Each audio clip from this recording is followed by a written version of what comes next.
I'm Sam, and this is the Illegitimate Scholar Podcast, a weekly dissident cultural anthropology podcast that asks social studies questions not permitted by mainstream academia. Here we make sense of the senseless construction of the world crafted by modern humanities. Remember, you are human. So today we're going to talk about obesity and fat culture in the United States and across the Western world, and basically anybody who accepts the Western diet. The obesity rate amongst adults in the United States was 13.4% in 1960. It's about 1 in 8 people. And in 2020, the obesity rate is 42.4%. Over that 1960 to 2020, that's 60 years. In that 60 years, that's less than one person's lifetime. 1 in 8 versus almost 1 in 2. A lot of things have changed. We're going to talk about that today. The fat acceptance movement is wild. Looked into it, so we're going to talk about it. Imagine in your head what you think they are, and that's probably pretty close. It started in the 1960s. We'll talk about the details. We're going to talk about influences of the food industry and the incentives inherent in the system. We're going to talk a lot about Michael Pollan's book, In Defense of Food. It's a very good book that I recommend. We're going to talk about food cultures. And then we're going to talk about what we can do. There's a lot of negative aspects to the collective weight of our country being massive. And it's not just the US, okay? Mexico, Canada, the UK, France, China, lots of countries that adopt the Western diet to certain extents get extraordinarily fat. So this is both on YouTube and podcast. If you're on one, check out the other. I'd appreciate it if you took a moment to like the video and subscribe or rate and follow, which helps me out and shows them that you like my content. To start, I'm going to go over an interview to show you how these people think. I'm fat because I drink too much red wine and I don't exercise enough. That's not true. You're not fat because of what you eat and how much exercise you do. That is the line that everybody is led to believe. Obviously, you are fat because of your lifestyle, okay? I mean, people didn't used to be fat, almost anybody 150 years ago, okay? You can do things to control your lifestyle and to control your weight. But if people believe this, if they believe that they have no input on it, then they know that they don't have the power. They think that they know, so they know. Perception is reality. They perceive that they know that they can't gain weight. So this is an attitude that I want people to be paying attention to. You do whatever you want when you're listening to the podcast, but they know they do not have the power to do anything about their weight, so they don't, I guess. And I think that that's a bad attitude to have. Let's continue. You now and ran up and down Leicester Square for 3 hours and then went home and had a piece of lettuce and then came in and did the same tomorrow and the day after that and the day after that, I would start to look like a supermodel. Only for a few months, and then you would stop. In fact, you would start regaining weight within the first year. That is a fact. That's not fiction. That is an absolute fact. So obviously this is nonsense. It's nonsense. It's not a fact. This speaks to something else. It speaks to when someone reads a study, even a social studies study, a social science study, that's not like a physics paper or something. They believe that it's infallible truth, and that's not true. It's not true that it's infallible truth because there's human involvement in it, okay? There are issues with the testing, but what this woman is alluding to is that there have been studies where people do that it doesn't matter what you do for a diet, you will fall back into your old weight. And that's because of lifestyle. It's not because it's impossible to keep the weight off. It's because if you diet without changing your lifestyle, it's not going to do anything because you're going to go back to it if you don't continue that diet forever because you need to change your lifestyle. But again, it's a defeatist attitude, unfortunately. They don't live a daily life that supports this. You couldn't be fat 2,000 years ago, 500 years ago. You couldn't be fat in a lot of places in the world even 50 years ago because there wasn't enough food and people had to work and they had to work physically and they had to work outside and their endocrine systems were working and burning calories. And now people sit in chairs and they don't get outside. They don't get exercise. They eat processed crap that doesn't satiate them but gives them all these empty calories so they keep eating more. It's not natural. Oh, I'm already mad. I'm already getting mad. Oh, Andrew's going to love this. You work at a desk and you eat the Western diet, you're kind of screwed. You have to make your lifestyle, you have to work really hard to do it. Whereas in the past, most people's lifestyles just led them to this. They just led them to living a healthy life because of what they eat being just what's around them and a food culture, having a food culture, but more on that later. And there is literally no evidence that weight loss is going to benefit anybody's health, whether they're a child or an adult. Come on, man. This is where it really starts to get me because they're talking about kids. They think it's okay that kids are obese.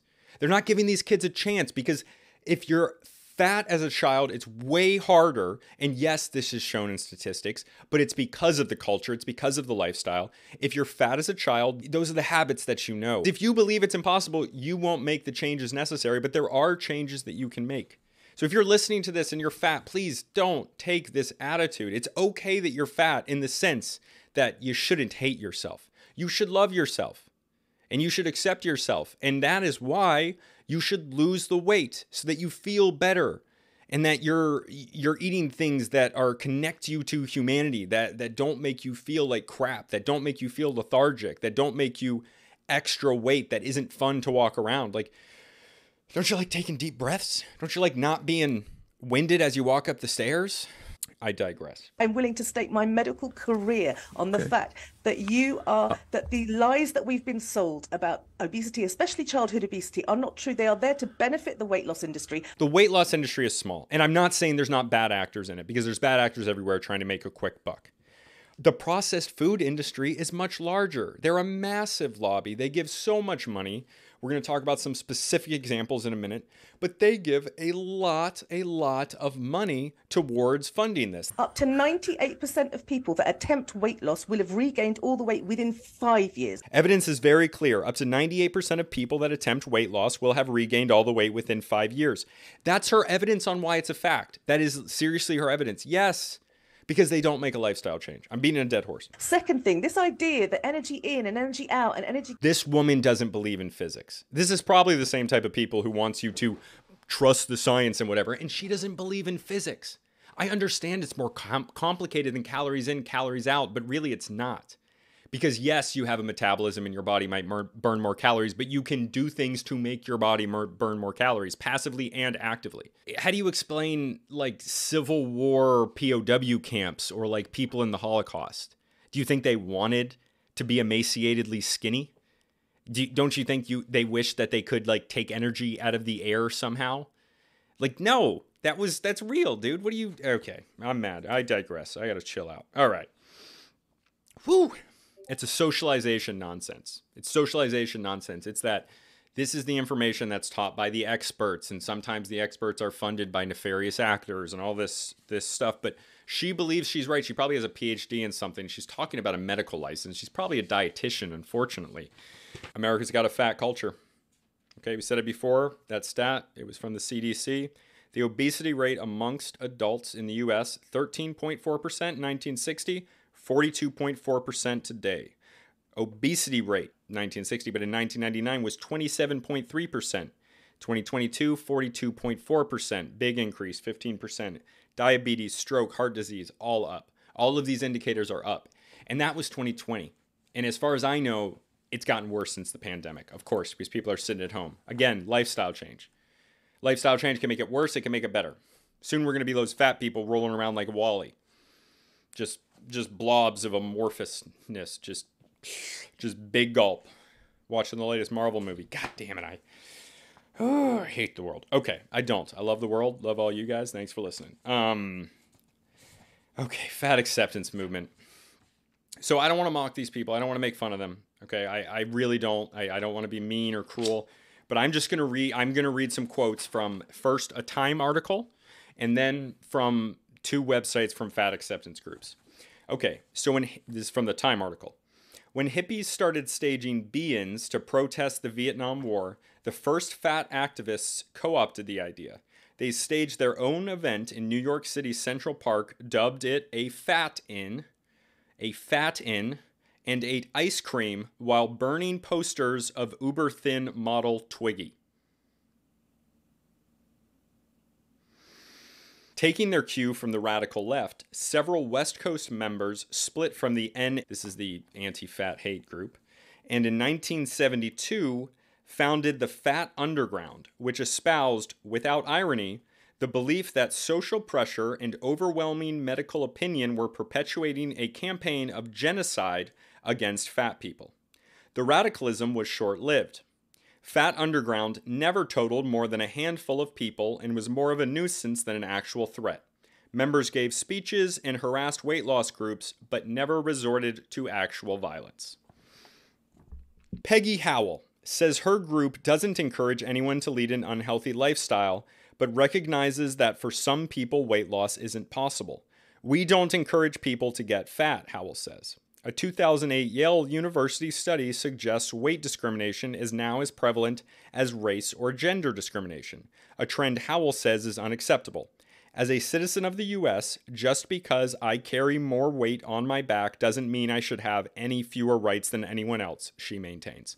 Okay, I actually agree with that. She's right. I mean, she's right that she should not face discrimination and she should not be facing negative attitudes because of her weight. I mean, people should not be treating you negatively in public because of this. However, I don't think that it should be, protected under the same laws.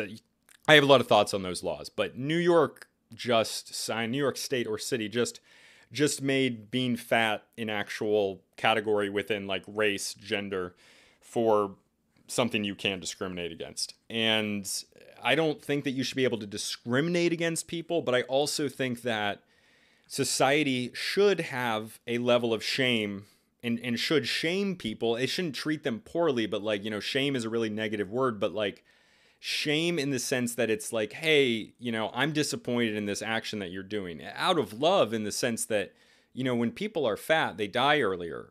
It causes problems for all of society. They're not living as happy of a life. And they might say they are, and I get that, but I don't want to live in a society that encourages this. I don't want to treat people poorly. I don't want to treat people like they're less than human or less than me because they have more weight on their body. I understand that, but at the same time, I don't think that it should be acceptable in the sense that it shouldn't be promoted and it shouldn't be something that is normalized in the way that it is.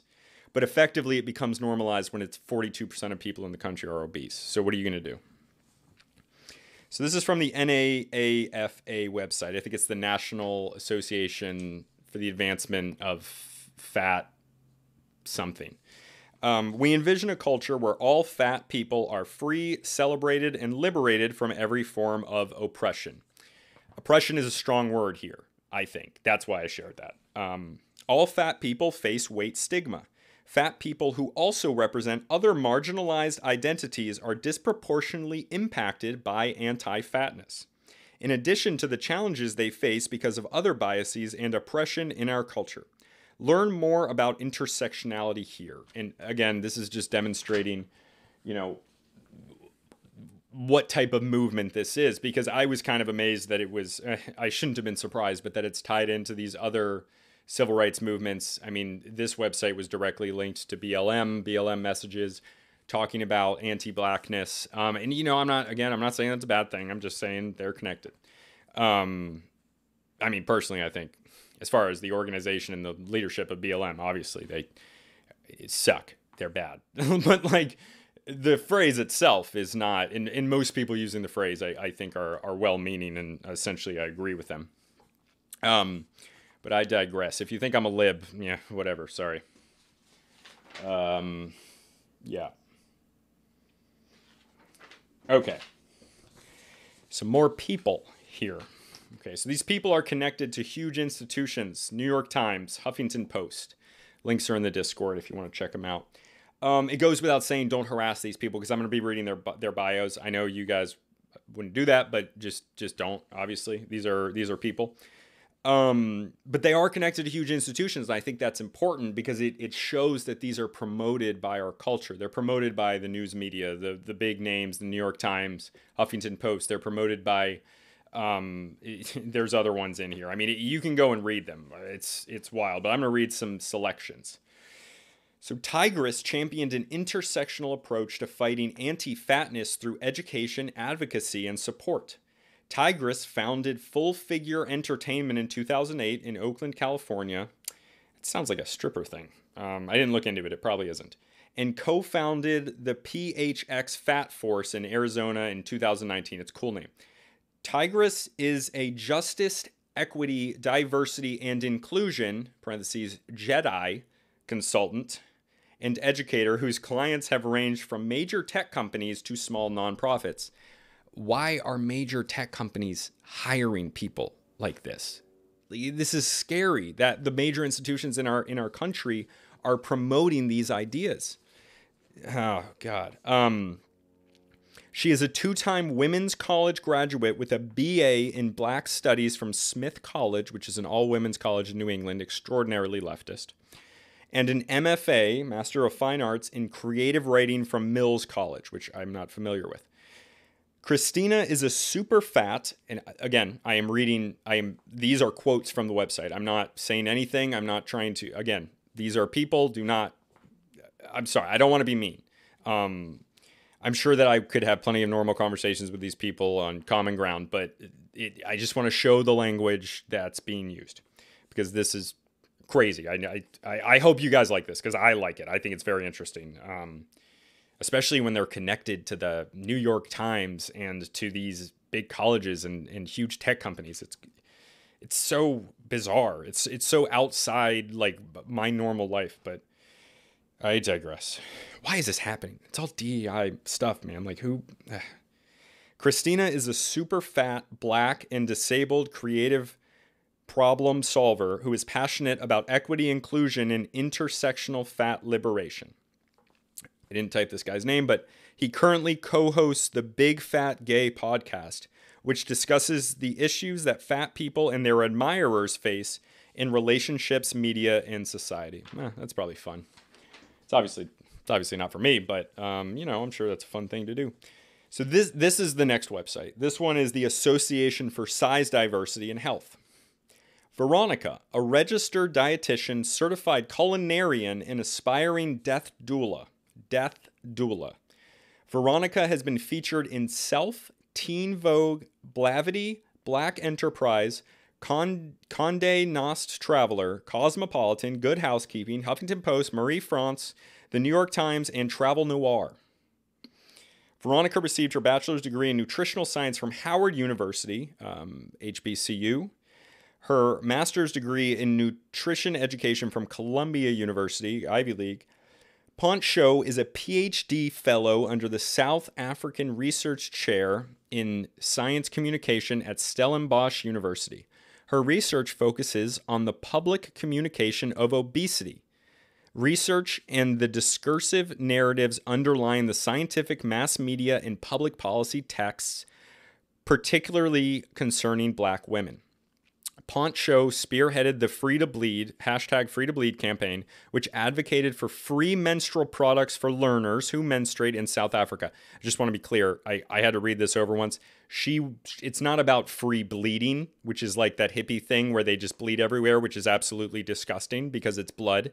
I understand it's not gross because it's blood from an orifice. It's disgusting because it's blood in general. It's a biohazard. But what she's doing is getting free menstrual products for women, which is a positive thing, in my opinion. I shared it, though, because learners who menstruate is a crazy thing to say to me. It's women. Okay. Deshawn is a black, fat, queer, and trans theorist and abolitionist in Atlanta, Georgia. Deshawn is the award-winning author of Belly of the Beast, The Politics of Anti-Fatness as Anti-Blackness, pretty dope name, to be honest, which won the 2022 Lambda Literary Award for Transgender Nonfiction, and lectures on blackness, queerness, gender, fatness, disabilities, and their intersections. Angel, parentheses, she, her, is the black, infini-fat, and disabled founder of Sacred Space for Fat Bodies. She is dedicated to the creation of and increased access to self-care experiences for super fat and infini-fat people. I don't know what that means. Especially those who are black, disabled, members of the LGBTQIA2S+ community, indigenous, Latine, Asian, or members of other groups who exist at myriad intersections and who are substantially marginalized. Whew. Whew. Someone give me a medal. I read it all. Yeah, I got through those words, brother. Words. All right. Jeez. Whew. Okay, I hope you guys got something out of that. Like, tell me if you didn't like it, but I think that was just a peek into the frickin' woods, man. Like, that was some crazy stuff. Reading that. And again, not them. Like, look, they're people. They're living their life. But this is the background of this is that there's people behind these organizations. Those are the people. Those are the descriptions of the people on their own website. That's all I'm saying. Yeah, being fat is not a good thing. It's okay if you're fat. I want to support you as an individual. You are not your body. You're not your brain. You're not any of that. Your soul is separate from all this. Okay? So like, look, the body, the body should belong to the mind, not the other way around. I don't mean brain. I mean mind, soul, whatever you want to call it. That's not the brain. Your body should do what your mind tells it to. And if your body is all fat and pudgy, I know you don't feel that good, because I've been there at different levels of working out. I'm not in great shape right now, but you should at least continue to aspire to be and make lifestyle changes and listen to your body on what makes it feel better. Not like doing heroin, but like exercising, being outside, hanging out with the sun, getting your bare feet, step on the grass. But just don't do this. Don't take the easy way out and be like, yeah, there's a lot of fat people around and it's normalized, so it's okay if I'm fat. It's not. It's not okay. Don't do that to yourself. Don't do that to your family. Like, you're shortening your life, man. And there's other things that you can do to shorten your life. And if you're doing those, like, probably stop doing them. Unless you really get it, unless that's really, you don't care and it's worth it to you. But in this case, it's not. It shouldn't be. All right, man. Michael Pollan, in defense of food. So, a rise of nutritionism. The ideology that food should be eaten for its individual nutrients has led to the decline of our health and the rise of diet-related diseases. Pollen proposes a simple solution: eat food, and that means actual whole foods, not too much, as in not too large portions, and mostly plants. That's his advice. That's what you should do. Now we're going to get into specifics, but if you take one thing away from this, eat real food, not processed crap. I should take my own advice and Pollen's advice, because I love processed crap. But I got to eat fruit because I do like the way it tastes. Shout out bog beef. Eat food, not too much, mostly plants. Mostly plants. Okay, you're supposed to eat mostly plants. I get it, fruits and vegetables. Get your meat in there too. That's my opinion. You don't have to, but I like the meat. I'm not going to stop eating the meat. Talk about corporate influence. The food industry is an industry. Okay, it's one of many industries. It lives on industrial processes, and its goal is to make money. I understand they make food, but these corporations are structured in a very similar way. So whether they're making bullets, whether they're making Care Bears, or whether they're making food, they still function in a very similar way because of the way that corporations are structured in general, with a profit motive. And they lobby the government $38.2 million every year. They're one of the top 25 industries that lobbies the U.S. government.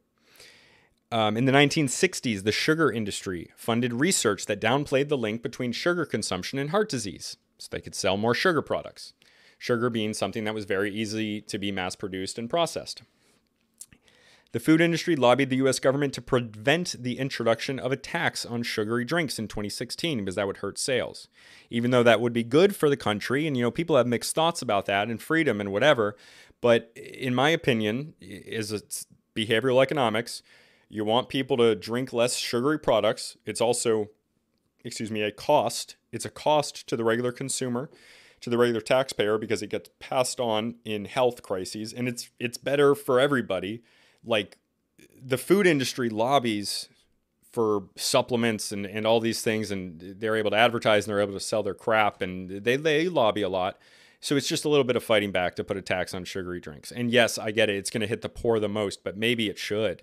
Maybe if you're poor and you're drinking a bunch of sugary drinks, that's the kick in the ass you need to pick up something that's healthier. And maybe they should also supplement other healthier options. I don't know, but really, I'm just willing to do anything so that our country stops having so many fat people. It's insane. It's sad. And it's bad for everybody. Gosh. Okay. The food industry lobbied the European Union, this happens there, to weaken food labeling regulations. And they've used marketing and all these other things to sell these products that are made in industrialized fashion, by the way. I mean, they're not created like regular food is. Like, the processes require homogenization, and they require standardization of ingredients, which is impossible to do if you are trying to make food in traditional ways. Because traditional food is localized. And we're going to get into that in just a moment. So the negatives of these problems on our culture. The result is people have attitudes like the lady in the video. They think they can't change. They have this very distant relationship with food. They have, it used to be like 40% of America was involved in agriculture. Now it's 2%. Most people don't even know somebody involved in agriculture. We're separated from it. It's not a plant that grows in the ground. We don't even understand the process of how it comes into a can or whatever it is. Where's the chicken nugget on the chicken? And where's the chicken living? It's not on a happy farm somewhere. It depends on the chicken that you're getting, but it's usually not. It's usually, piled on top of each other in a pile of its own feces. It's disgusting. So, it's socialization, right? There's all this micro evidence. They're like, no, people make the choice of what to eat. It's more expensive. People just choose to eat the crappier food. But look at the macro evidence. Like, just look at it at a population level. The obesity has been going up forever. It's been going up for decades and decades, like the whole century. And that's not good. And I get it. Individuals still can make choices, but the fact is more and more of them are choosing to get fat as. And that's not good. You don't want that, right? I don't want that. You got to do something about that, because stuff is being done on a societal level to get people to keep eating the crappy food and to continue, because it's profitable for certain people. So you have to combat that, because it's already happening in the other direction. The fight is happening. It's just you choosing not to join it. Yeah. And it's infiltrated everything. You go to, not that these are totally negative things, because it is now the reality, but it's normalized further, because you go to the store and there's people, there's mannequins, there's fat mannequins, there's plus size models. There was like 3 years of plus size models. There were some hot ass, thick, chubby women. And now plus size models are obese women. And it's like no one is trying anymore. It's not good to be in a culture where no one's trying. That sucks. We shouldn't be putting this up on a pedestal, no, it's okay. You're perfect the way you are. You can do anything. It's not the reality of the world. It's just not. People shouldn't be taught that no matter what, they're fine. Like, they're good, because the world doesn't really treat them like that. And the people telling them that are usually not doing it because they care about them. I hope I'm making sense. I don't know if I'm making sense. It's very hard for a culture, for most people, to overcome what's normalized. And it requires them to go against the mainstream, which can be really isolating. So it's not good when bad things become normalized, and being overweight and unhealthy is bad. And people will say, oh, you can be heavier and still healthy. Yeah, you can. Most of you aren't. It's like, yes, that's possible. Is it you? No. Look, if you're a freaking thick ass softball player and you got thick thighs and you're muscular and you're sturdy and you have good cardio, that's fine. 90% of them are not. Sorry. Not sorry. It's a national security issue at this point. I mean, people are not qualified for the military because they're too fat. And then they'll, like, from their gender studies classroom, be like, oh, the military's full of idiots. They couldn't make it into college. No, anybody can go to college. You need to actually pass tests to join the military. You need to be in shape. Most people aren't. Maybe you don't have to be in shape to join the military. You have to be decently. And the Western diet is globalized. And it wasn't created to feed people. It was created to make money. And it was created to be standardized. And when it does that, it's serving such a wide need that it really serves nobody. And this is where food cultures come from. And this is what Michael Pollan gets into in this book. But I'm going to touch on it briefly, is that, cultures whose diets succeed it's just tradition. It's just a food culture. One of these famous ones is the Mediterranean diet with like olive oil and seafood, and the Japanese diet as well. And, they try to use the Western methods to just break down why it works. And they can't really get it. They don't really fully understand it, but it works. And often that's what happens, is that, they had a nutritional need in all of these places. So naturally, meals were created from what they had around them to meet this nutritional need. I'm not telling you like the theory of this. It's like that is, I mean, that's the evidence. That's the practical evidence of what has happened in multiple places. A food culture develops over hundreds and thousands of years, and it develops to meet the nutritional needs of the people in the area based on what is available seasonally and in general. And when that happens, you create a food culture. And Western diets Western science breaking it down into nutrients, they don't get it because food is not nutrients. Food is food. It's whole foods. And your body doesn't process nutrients the same way. I mean, if you get calories from like a drink, which has a bunch of sugar in it, that doesn't really exist in nature. Your body's not used to that. The details of this are in his book, expanded on quite a bit, but food it's supposed to be food, and you can't break it down. They don't understand it, and they tell you that they do because they're trying to make money. Not the scientists, but like the people that hire that like fund the studies. They get the scientists, they can get them to do 20 studies and they pick 2, and they don't even have to show the results of the other 18. And that's the way that these studies are done. If you don't believe me, Google it. But these diets, we don't have one in America. There used to be somewhat of one, and there was multiple different ones that people had and brought here, and then that food culture goes away in 2 generations, and people adopt the Western diet. You know, because it's not incentivized, it's not valued in our culture for people to pass on their entire food cultures. You know, it would be viewed as like it's a feminist thing of like, oh, the woman's not only supposed to cook and clean, and you know, like some of these, depending on where you grew up, you probably grew up with some grandmas or moms somewhere who their whole thing was cooking. For me, a lot of older Italian women who that was their whole thing. They knew food like nobody's business. But that's not viewed as like respectable anymore. You got to be a boss bitch or something. Modern world sucks. No, it's all right in a lot of ways, but geez, I really demoralize me. Okay, so we can't understand exactly why, but we can trust that they work. Food cultures. And what we can do as Americans is accept fat people as individuals, that they are not their body, but don't accept people being fat. Like, don't accept that for them. Have higher standards for people. Be able to admit that it is a negative thing to have extra weight on you, and don't hate yourself for it. Because that's self-defeating too, because you're not going to get better at it if you hate yourself. That's a self-fulfilling prophecy. You're going to get in one of these cycles, bro. You know what I'm talking about. You need to, like, I want to live in a culture that promotes being healthy. I want to live in a culture that promotes eating good food. I want to live in a culture where like people care about each other, and they don't, and even when it's hard, even when, you know, someone's too fat, and like that's a difficult conversation to have with somebody, but like encouraging them and helping them, and you know, they got to help themselves as well. They have to, but you can still nudge them in the right direction and be there for them when they're ready if they're not yet. You know, I got some friends that had people very close to them. I'm thinking of one person specifically who might or might not be listening to this, but you know, his brother, who he loved, got really, really fat. He got really fat, and as a result, he died very young.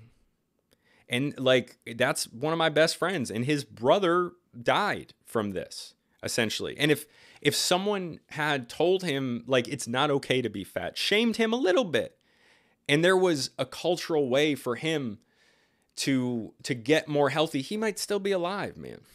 It's cruel. This stuff is cruel. It's bad. It makes people live worse. I'm sure some of these people are happy, but all other things considered, you got to be less happy than you would if you were a little bit healthier. I don't know, man. Get rid of processed foods. I love processed foods too. I got to do better about it. I say it all the time. I don't often put it into practice. You know, I'm good about other things, but I'm not good about that. I'm working on it. I guess one of the things that's helped me is eating all these bananas on 5 till midnight.